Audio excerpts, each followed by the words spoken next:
जय गुरुजी। शुक्राना गुरुजी। संगत जी, आज का यह सत्संग उन बहुओं के लिए है जिन्हें ससुराल में अपनेपन की जगह अकेलापन मिला है, जिन्हें हर दिन सुना है तुम अपने घर की बेटी हो, यहाँ की बहू नहीं, जिनका अपना कमरा भी उन्हीं का नहीं रहा।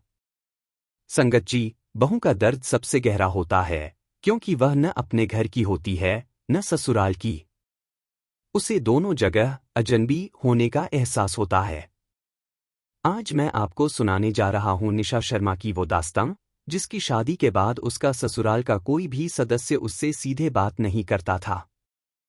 सब उसे अवांछित मेहमान समझते थे। पति भी किसी और के इशारों पर चलता था। निशा के पास अपनी कोई जगह नहीं थी, कोई पहचान नहीं थी। लेकिन संगत जी, जब गुरुजी के स्वरूप के सामने निशा ने अपना अकेलापन रख दिया तो गुरुजी ने उसे न सिर्फ घर दिया बल्कि एक माँ भी दे दिया। संगत जी, अगर आप भी ससुराल में अकेली महसूस कर रही हैं या आपकी कोई अपनी बहू ऐसे दर्द से गुजर रही है तो अभी कमेंट में लिखिए, गुरुजी मुझे अपनापन दे दो। संगत जी, ससुराल में बहू का दर्द किसी को नहीं दिखता। वह सुबह 5 बजे उठती है घर के सब बड़ों का पैर छूने के लिए। उसके हाथ से खाना बनता है पर सबको वह ठीक है ही लगता है। उसका अपना कमरा भी होता है पर उसमें खुशी कभी घर नहीं बनाती। और सबसे बड़ा दर्द यह कि कोई बात नहीं करता उससे। कोई पूछता नहीं तू कैसी है, कोई सुनता नहीं उसके सपने, उसके डर, उसका दिल।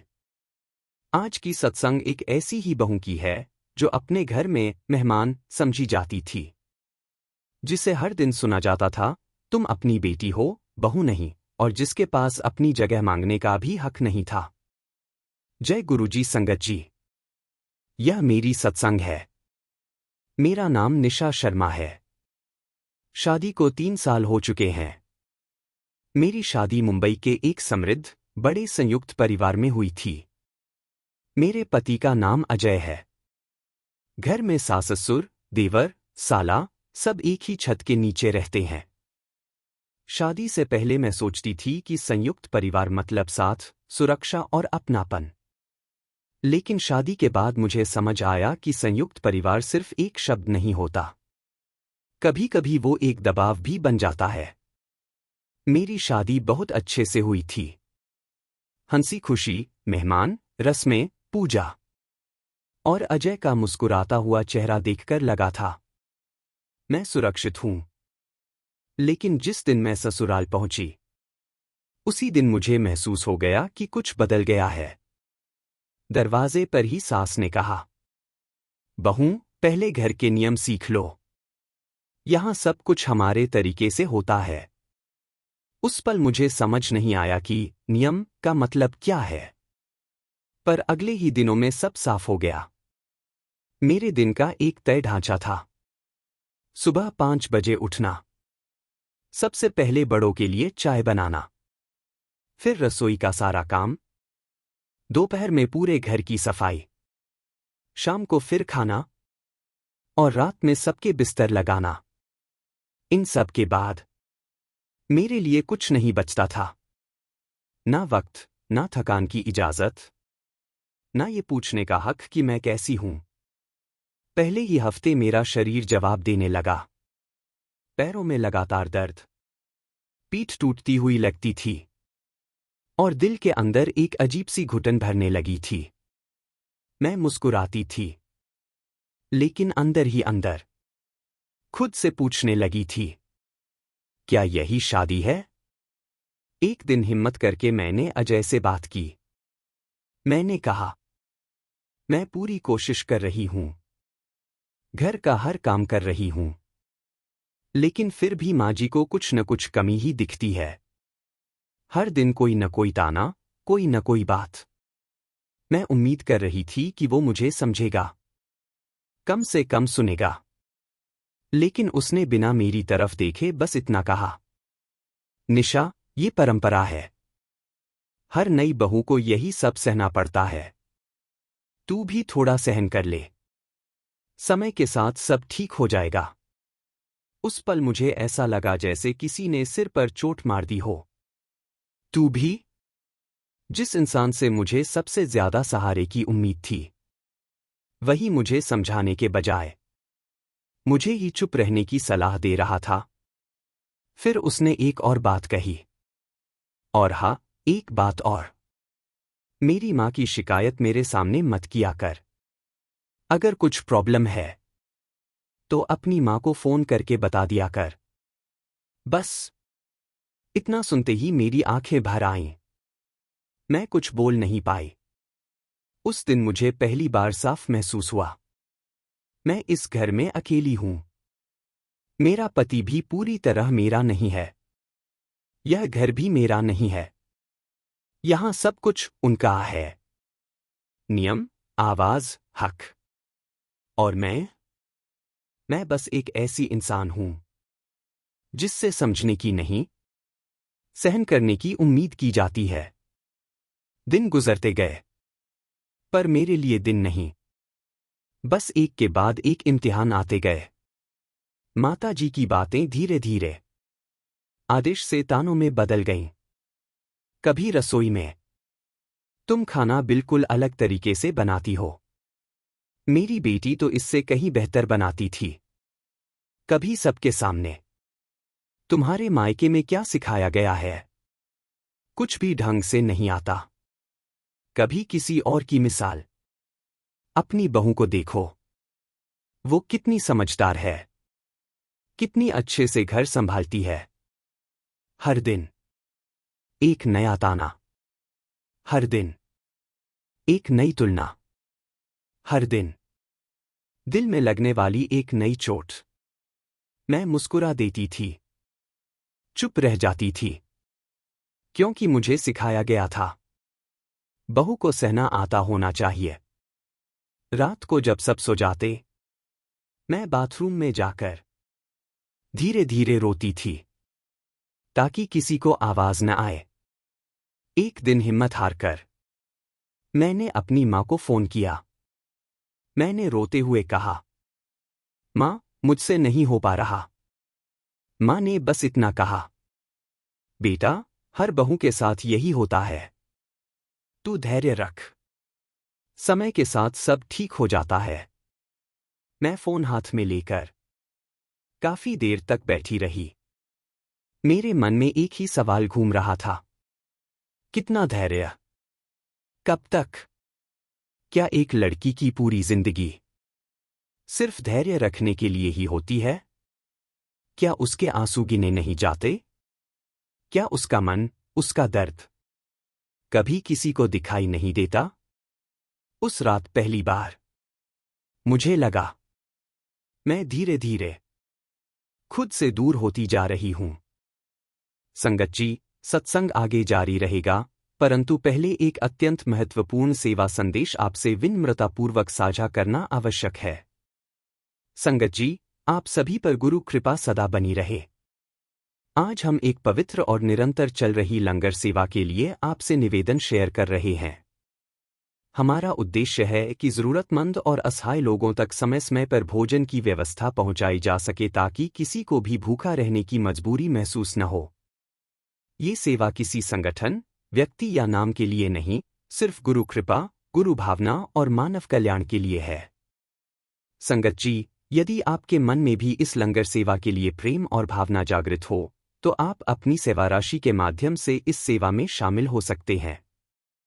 आपकी सेवा भावना ही इस प्रयास को निरंतरता और मजबूती देती है।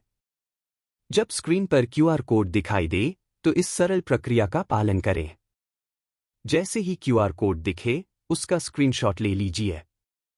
अपने मोबाइल की गैलरी खोलकर वही इमेज सिलेक्ट करें।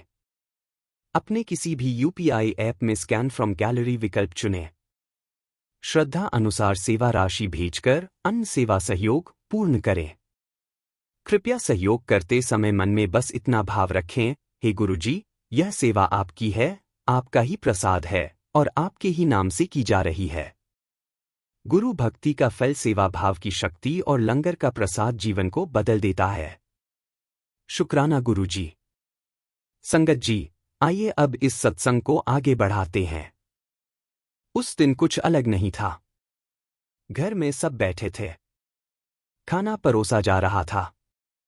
रोज जैसा ही एक दिन। लेकिन तभी माता जी ने जो कहा वो मेरे दिल में तीर की तरह उतर गया।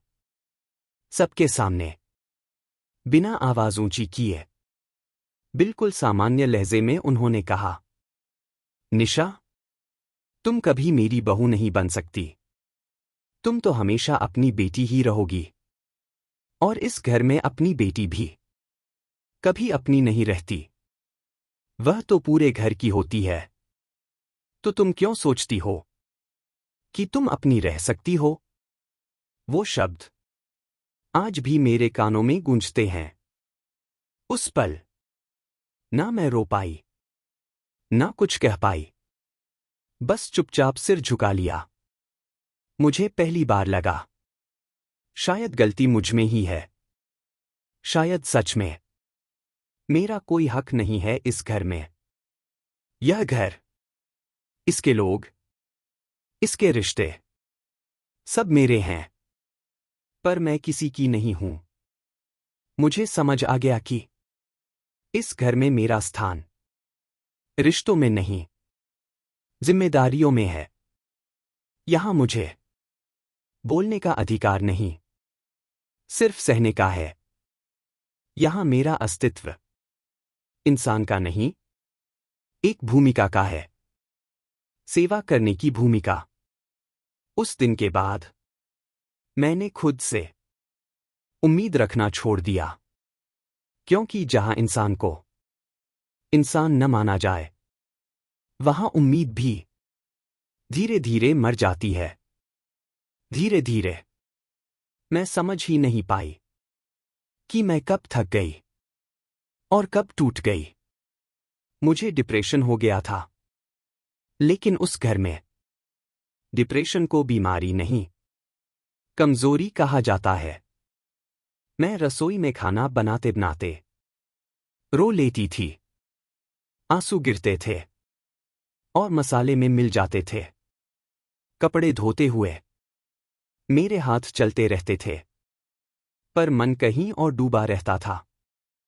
रात को सबके सो जाने के बाद मैं चुपचाप तकिए में मुंह छुपाकर रोती थी। अजय को फर्क नहीं पड़ा। शायद उन्हें लगा सब ठीक ही तो है। माता जी को अजीब सी संतुष्टि थी। वह दूसरों से कहती, अब बहू को अपनी जगह समझ आ गई है। बाकी परिवार बस चुप था। ना सही ना गलत, सिर्फ खामोश। और खामोशी सबसे ज्यादा मारने वाली चीज होती है। एक दिन मन में एक खतरनाक ख्याल आया। मैंने सोचा, अगर मैं ही नहीं रहूंगी तो शायद सब ठीक हो जाएगा। मैंने खुद को चोट पहुंचाने के बारे में सोचा। लेकिन उसी पल फोन बजा। मां का फोन था। मां की आवाज थोड़ी घबराई हुई थी। उन्होंने पूछा, बेटा, तू ठीक तो है ना? आज दिल बहुत घबरा रहा है।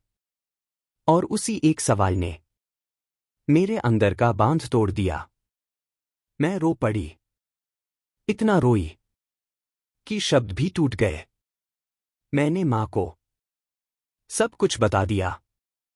हर ताना, हर अपमान, हर रात का रोना, हर दिन की घुटन। मां चुप रही। फिर बहुत प्यार से बोली, बेटा, इतना मत सह। अगर कुछ गलत हो रहा है तो मां को बताना होता है। फिर उन्होंने एक बात कही जो मेरी जिंदगी का मोड़ बन गई। मां बोली, मेरी एक सहेली है। वो गुरुजी की बहुत पुरानी संगत है। उसने मुझसे कहा था, गुरुजी सिर्फ बड़ों की नहीं, बहुओं की भी रक्षा करते हैं। तू एक बार गुरुजी के मंदिर चल। अगर कहीं तेरा मन सुरक्षित हो सकता है तो वो जगह वही है।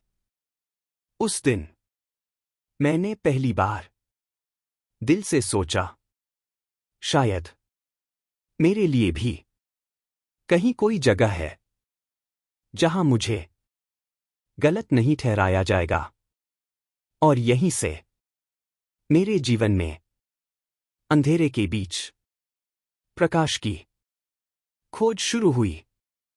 उस दिन मैंने घर में कहा, माताजी, मुझे बाजार जाना है। किसी ने सवाल नहीं किया। शायद किसी को फर्क ही नहीं पड़ता था कि मैं कहाँ जा रही हूं। पर सच यह था कि मैं बाजार नहीं, गुरुजी के मंदिर जा रही थी। पहली बार मंदिर के अंदर कदम रखते ही कुछ अलग सा महसूस हुआ। वहां शोर नहीं था, पर शांति भी नहीं। वहां सुनने वाली खामोशी थी। और फिर मैंने गुरुजी का स्वरूप देखा। मैं यह नहीं कहूंगी कि मुझे कोई चमत्कार दिखा, पर इतना जरूर हुआ। मेरे दिल ने पहली बार कहा, यहां कोई है जो मेरी सुनेगा। बिना जज किए मैं वहीं बैठ गई। ना कोई मंत्र आता था, ना कोई प्रार्थना, बस आंखें भर आईं। तभी मेरे पास एक बुजुर्ग माताजी आकर बैठीं। शायद वो रोज मंदिर आती थीं। उनकी आंखों में बहुत अपनापन था। उन्होंने मुझे देखा और बिना कुछ ज्यादा पूछे बस इतना कहा, बेटा, तेरी आंखें बहुत सूजी हुई हैं। बहुत रोई है ना? और उसी एक वाक्य ने मुझे तोड़ दिया। मैं फूट फूट कर रो पड़ी। मैंने उन्हें सब कुछ बता दिया। ससुराल का दर्द, अजय की बेरुखी, माताजी के ताने, और यह एहसास कि मैं उस घर में कहीं भी अपनी नहीं हूं। वो चुपचाप सुनती रहीं। बीच में नहीं टोका, बस मेरा हाथ अपने हाथ में ले लिया। फिर बहुत धीरे से बोली, बेटा, तू अकेली नहीं है। गुरुजी हैं तेरे साथ। तूने कभी सच्चे दिल से किसी से कुछ मांगा है? मैंने सिर हिला दिया। नहीं। माताजी बोली, तो आज से बस इतना करना, हर दिन गुरुजी से यही मांगना, गुरुजी, मुझे मेरा घर दे दो। और सुन, एक बात और, सास से सिर्फ माताजी कहना काफी नहीं होता। कभी कभी बहू को भी बेटी बनकर अपनी चाहत दिखानी पड़ती है। नाम से नहीं, नियत से। उनकी बात सीधे दिल में उतर गई। फिर उन्होंने अपने पर्स से गुरुजी का एक छोटा सा स्वरूप निकाला और मेरे हाथ में रख दिया। उन्होंने कहा, इसे अपने पास रखना। जब मन भारी हो तो गुरुजी से बात कर लेना। उस दिन मैं मंदिर से बाहर आई तो मेरी जिंदगी नहीं बदली थी। ससुराल वही था, लोग वही थे। पर मैं अब अकेली नहीं थी। मेरे पास गुरुजी थे। मंदिर से लौटकर मैं सीधे अपने कमरे में गई। मेरे हाथ में गुरुजी का छोटा सा स्वरूप था। मैंने उसे अलमारी के कोने में नहीं रखा। मैंने उसे अपने दिल के सामने रखा। मैंने कमरे के एक साफ से कोने में स्वरूप रखा और पहली बार सिर झुकाकर कुछ मांगा। कोई लंबी प्रार्थना नहीं थी। बस इतना कहा, गुरुजी, आज भी मुझे इस घर में अपना बना लेना। आज भी मुझे अपनेपन का एहसास दे देना। उस दिन के बाद सब कुछ अचानक नहीं बदला। सास के ताने कम नहीं हुए। घर के नियम वही रहे। अजय भी ज्यादा नहीं बदले। पर मैं बदलने लगी। मैंने काम नहीं बदला, मैंने भाव बदले। पहले मैं इस घर को अपनी जिम्मेदारी समझती थी। हर काम बोझ लगता था कि करना ही है। अब मैंने इसे अपना घर मानना शुरू किया। जैसे कोई किराए का नहीं अपना घर होता है, जहां थकान के साथ हक भी होता है। जब सास कुछ कहती तो पहले दिल रोता था। अब मैं सुनती थी पर टूटती नहीं थी। मैं चुप रहती थी पर अपमान को अपने अंदर नहीं भरती थी। और अजय, उससे भी मैंने उम्मीदें कम कर दी। पहले मैं सोचती थी, कब समझेगा, कब बोलेगा, कब मेरा साथ देगा। अब मैं बस इतना कहती थी, गुरुजी शुक्र है कि वो घर में है। शाम को काम करते हुए भी मैं मन ही मन स्वरूप की तरफ देखती और कहती, आज मैं रोई नहीं गुरुजी, आज मैं संभली रही। और शायद यही मेरी नई शुरुआत थी। बाहर से सब कुछ वही था, पर मेरे अंदर अब कोई खड़ा था जो गिरने नहीं देता था। एक दिन मैंने जानबूझकर माता जी के पसंद का खाना बनाया। जैसा वो कहती थी वैसा ही, न कम मसाला न ज्यादा तेल। मैं डर रही थी कि कहीं फिर कोई कमी न निकाल दें। माता जी ने खाना खाया, कुछ पल चुप रहीं, फिर बोली, यह तो बहुत अच्छा बना है। बस एक वाक्य, पर मेरे लिए वह सालों का बोझ हल्का कर गया। मैंने नीचे देखा, आंखें भर आईं। मैंने कुछ कहा नहीं, पर अंदर कहीं कुछ जुड़ गया। अगले ही दिन माता जी को बुखार आ गया। सब अपने अपने काम में थे। मैंने उनके पैर धोए, दवा दी। रात में उनके पास ही बैठी रही। कोई दिखावा नहीं था, बस मन से। बीमारी में इंसान की सख्ती पिघल जाती है। माता जी ने मेरी तरफ देखा और धीरे से कहा, बहू, तू बहुत अच्छी है। मैंने तुझे गलत समझा। उस पल उन्होंने मुझे बहू नहीं, बेटी की तरह देखा। और पहली बार मुझे इस घर में जगह मिली। धीरे धीरे अजय ने भी फर्क देखना शुरू किया। मैं अब हर बात पर रोती नहीं थी। शिकायतें कम थीं। चेहरे पर हल्की सी शांति थी। एक दिन उसने पूछा, निशा, तू अचानक इतनी बदली कैसे?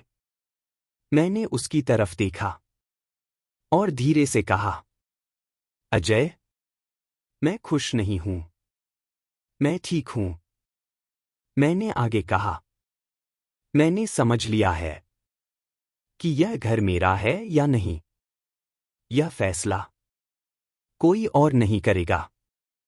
मैं इसे अपना बना सकती हूं। बस मुझे खुद को खोना नहीं था। फिर मैंने पहली बार गुरुजी का नाम लिया। और यहां तक पहुंचने के लिए गुरुजी को शुक्रिया। और तुम्हें भी कि तुम घर में हो। अजय कुछ देर चुप रहा। शायद उसे पहली बार अपनी खामोशी सुनाई दी। उस दिन के बाद वो भी मेरे साथ मंदिर जाने लगा।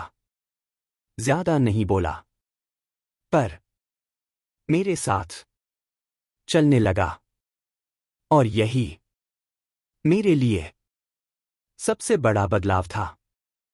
आज जब मैं पीछे मुड़कर देखती हूं तो यकीन नहीं होता कि यही वह घर है जहां कभी मैं खुद को बेगानी समझती थी। आज 3 साल बाद मैं माताजी को सास नहीं कहती। मैं उन्हें दिल से मां कहती हूं। और वो अब मुझे बहू नहीं बुलाती। वो प्यार से कहती हैं, मेरी बेटी। अजय अब मेरे सामने चुप नहीं रहता। वो सुनता है, समझता है और जब जरूरत हो तो मेरे साथ खड़ा भी होता है। अब हम एक ही घर में दो लोग नहीं, एक साथ चलने वाले दो साथी हैं। इस घर में अब परंपराओं का डर नहीं है। अब यहां प्यार की आदत बन गई है। मेरे कमरे में आज भी गुरुजी का स्वरूप रखा है। वही जगह जहां से मेरी जिंदगी ने नया मोड़ लिया था। हर सुबह काम शुरू करने से पहले मैं चुपचाप स्वरूप के आगे सिर झुकाती हूं और कहती हूं, गुरुजी, आज भी इस घर को खुशियों से भर देना और हर उस बहू को जो किसी घर में अकेली महसूस कर रही है, उसे अपनापन दे देना। क्योंकि मैं जानती हूं, अकेलापन सबसे ज्यादा खामोशी में चुभता है और गुरुजी की महिमा उसी खामोशी को आवाज देती है। शुक्राना गुरुजी, आपने मुझे घर दिया और घर में जगह भी। जय गुरुजी। संगत जी, यह थी निशा की सत्संग। जहां ससुराल में एक बहू को अपनी कोई जगह नहीं थी, वहां गुरुजी ने उसे न सिर्फ घर दिया बल्कि एक मां भी दे दिया। अगर आप भी ससुराल में अकेली महसूस कर रही हैं, अपनी कोई जगह नहीं मिल रही, या हर दिन अमान्य की तरह महसूस कर रही है, तो आज ही एक स्वरूप अपने घर में रख दीजिए और प्रतिदिन गुरुजी से कहिए, गुरुजी, मुझे इस घर में अपनापन दे दो। अब कमेंट में लिखिए, जय गुरुजी। सत्संग को हर उस बहू, हर उस सास, हर उस माता पिता के साथ शेयर करें जिन्हें परिवार में एकता की जरूरत है। क्या पता यह वीडियो किसी टूटे हुए घर को फिर से जोड़ दे। अगली बार फिर मिलेंगे गुरुजी की कृपा की एक नई चमत्कारिक गाथा के साथ। तब तक के लिए जय गुरुजी। शुक्राना गुरुजी। संगत जी, संगत जी, आप सभी को प्रेम और श्रद्धा सहित नमस्कार। आज एक छोटी सी विनम्र सूचना लेकर उपस्थित हुई हूं। हमारे यहां लंगर सेवा निरंतर चल रही है, जहां कोशिश यही रहती है कि कोई भी भूखा पेट, मायूस मन या मजबूर इंसान बिना भोजन के न रहे। कई बार हम सोचते हैं कि हमारे अकेले से क्या फर्क पड़ेगा, पर संगत जी, जहां प्रेम और भावना जुड़ जाए, वहीं से चमत्कार शुरू हो जाते हैं। एक थाली भोजन किसी के लिए सिर्फ भोजन होगा, लेकिन किसी के लिए आशा, सम्मान, दुआ और जीने की हिम्मत बन सकता है।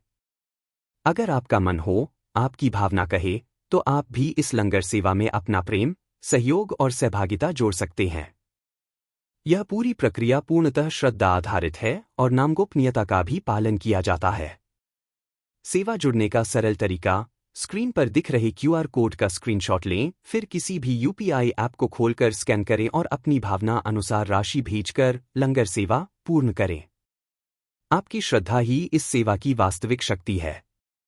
ईश्वर हर उस भाव को स्वीकार करता है जो दिल से दिया जाए और बिना किसी दिखावे के दिया जाए। प्रेम से जोड़ा गया हर योगदान किसी के जीवन में भोजन, किसी के मन में शांति और किसी के घर में दुआ बनकर पहुंचता है। शुक्रिया, प्रणाम, आभार। जय गुरुजी।